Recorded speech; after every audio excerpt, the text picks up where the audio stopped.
Hey friends, you may have heard that in 2024, your subscribers don't matter. That whether you're trying to be a content creator or you're an entrepreneur who wants a social media presence, that the amount of people who follow you, the amount of people who subscribe to you, no longer matters nowadays, or at least doesn't matter as much as it used to, which is true. But that brings up the question, well, what does matter? Well, it depends. But first of all, if you don't know who I am, my name is Hampton. I'm a fitness content creator. I run a channel called Calisthenics. We're on almost every social media platform. Across social media in general, we have about 8 to 10 million subscribers. And it's funny because I usually say that at the beginning because some people, understandably so, want to understand who they're listening to before watching a video like this. But we're making a video about why the subscribers don't necessarily matter. But we've also got hundreds of millions of views, so I want to share what worked for me, and hopefully it can work for you. But it's interesting because I don't necessarily optimize for views either, because that is usually the follow-up to subscribers don't matter in 2024.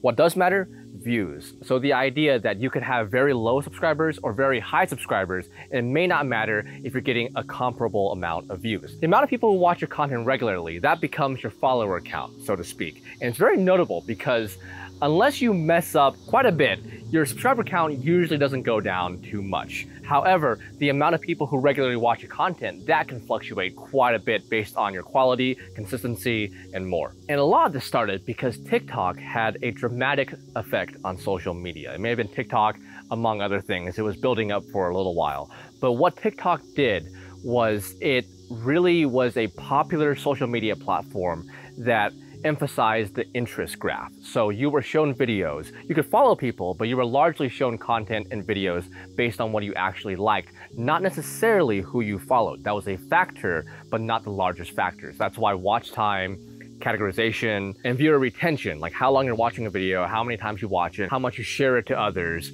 all of that mattered and factored into who that video was spread to and how wide that video was spread. And if you look at headlines from 2019, 2020, 2021, really when this was being pushed and a lot of other platforms came out with their competitors. So Meta came out with Reels, YouTube came out with Shorts. It was because this was not something that these media companies should ignore. It was a huge effect. Even if you didn't personally use TikTok or know anybody that used TikTok that much, it was a dramatic effect in marketing and social media in general, because it was a realization that was pushed that people, while they will watch content from people they follow and people they subscribe to, it's not necessarily the best way for them to be served content. So given two options where people are shown a feed of videos and content of things they actually want to watch based on what they watch, and a feed of content based on what they think they want to watch. Apparently that first option was better in the sense that it got more attention and got more watch time, and as a result, people spent more time on TikTok, and a lot of companies had to innovate in order to catch up to this new realization. That's why subscribers don't matter as much nowadays, because you are served things based on what you're actually interested in, not what you say you're interested in. There is some pushback against this. For example, some people do want to see the content from the channels and the accounts they subscribe to. That's why there are things like subscription only or subscription feed. And some people were unhappy with what the algorithm thought they wanted. So for example, things like comedy, animal videos, and even some risque videos got a lot of watch time, and some people didn't like seeing that on their feed. Once again, understandably so. So there was some compromising, and they're still optimizing the algorithm, but it really has moved a lot towards interest-based instead of follower-based. And now that we understand the history of it, we can get into the interesting parts, because once again, people usually follow subscribers don't matter in 2024 with views matter, attention matters. And there is some truth to this, but there's also some nuance as usual.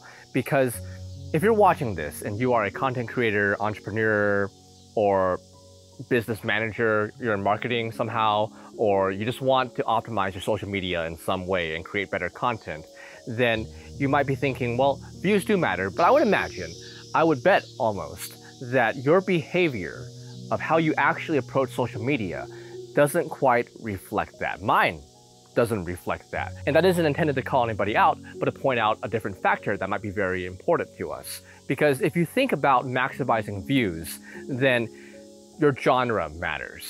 So let's say you have a fitness channel, or you have a crafts channel, or you have a car channel, then you don't necessarily optimize views, because once again, just by putting your genre into one of those three things, then you have already made a large decision on how many views you'll get, because fewer people might be interested in car education or fitness education or craft education than, say, funny animal videos. Even if funny animal videos and funny animal memes don't get the most views, they generally get a lot, usually more than education channels. So just by choosing a genre based on what you're interested in, and not the genre that gets the most views on whatever platform, then you have already made several steps towards not maximizing views.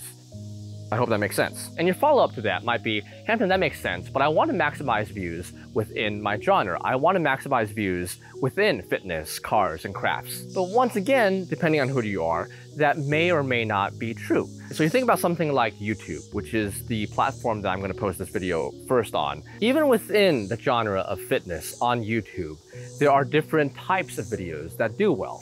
So like game show style content, entertainment content within fitness, that tends to perform better in terms of views. Not always, there are some exceptions, but generally entertaining content, funny content, things that are just interesting, catch more people's interest. That makes sense, right? So even if you're a physical therapist and you make the best video on addressing knee pain, you cover all different angles, you make it short, you make it concise, you even make it funny, entertaining. And despite the fact that a lot of people have knee pain, that video that you made just might not do as well as someone who challenged The Rock to an arm wrestling contest on the moon. That video sounds incredible. As long as you actually got The Rock on the moon and you were there and you arm wrestled him, I'd watch that video. I would at least click. So that style of content would do better in terms of views, but I'm guessing many of you don't necessarily want to do that. You don't necessarily just want to pick a genre and then maximize the subgenre to get the most views. Generally, if you're on social media, your goal might be a little bit more targeted than that, especially if you're a business. Let's say you have a power washing business. Your goal might be just to get more customers that you can power wash for. And if you're a gaming channel, then your goal might be something closer to maximizing viewers for the types of games that you want to play. And that brings us a little bit closer to a certain truth here, because some people would say, well, my goal is just to be happy.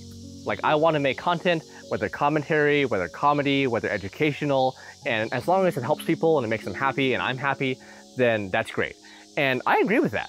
For a long time, that was kind of my North Star, was I wanted to make content that I enjoyed doing, that I was passionate about, but also help people. And in some ways, that is still my North Star. However, after a few years of doing this, both on the content side and the business building side, I have recognized something important. That is a great ideal for entrepreneurs, thought leaders, and in general, people to have, to want to do something to help others, makes them happy, and is sustainable. But if you are interested in growing, and most people, when pressed, would say they're interested in growing, either themselves, their business, their hobby, they usually want to grow in some way.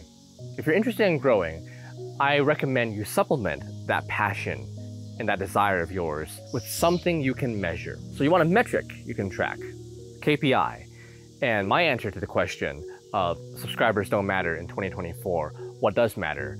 I would say defining your content strategy matters, defining your strategy matters, and defining your goal matters. And this can be, for some of us, harder than we might think.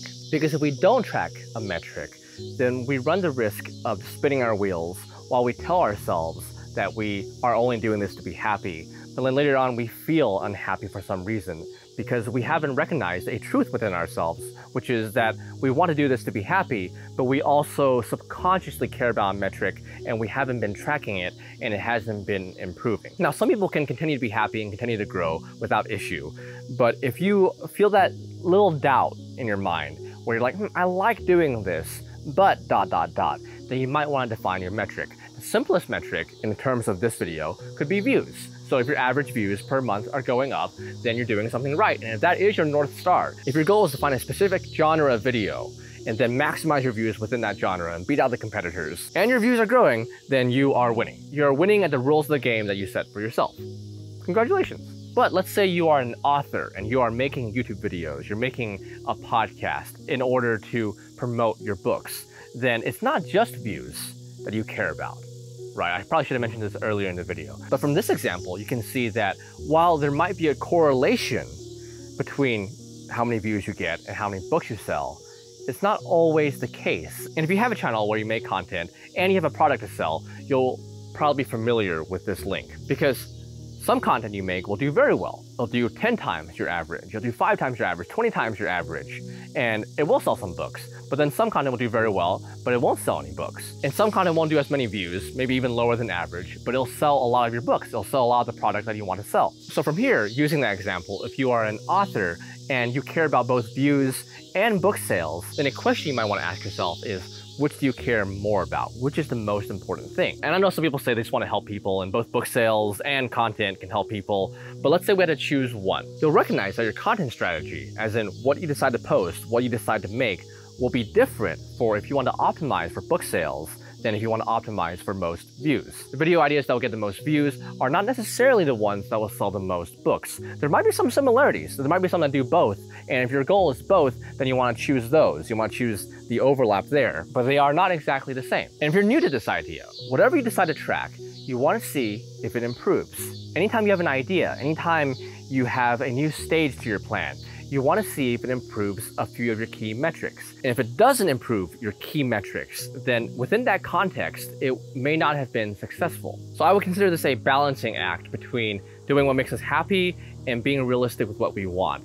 And this is very important in many fields. Just to use a fitness example, if I say that all I want to do is go into the gym and be happy and lift weights, and I truly want that, then I am also okay if I don't make progress in any of my exercises, if the amount that I lift doesn't go up. If I truly only like just the action of going to the gym or working out at home, doing push-ups, pull-ups, and squats, then it doesn't really matter how many more I can do, that's fine.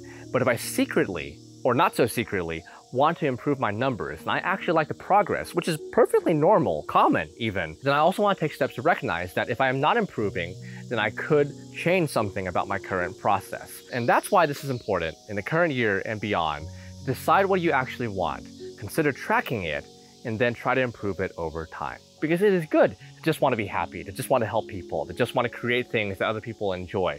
I understand that, but if you actually want growth, then we also need a metric, whatever it is, to keep ourselves honest. And I would argue that for a lot of us, it is not just views. If it is just views, then consider making funny animal videos, funny memes, study what types of video do the best on every platform and just replicate that. But if you do have a goal, a mission, a business, a brand that you want to build, and you have some metrics that you want to track, whether it's sales, whether it's positive reviews or more downloads, you want to track it and try to improve it.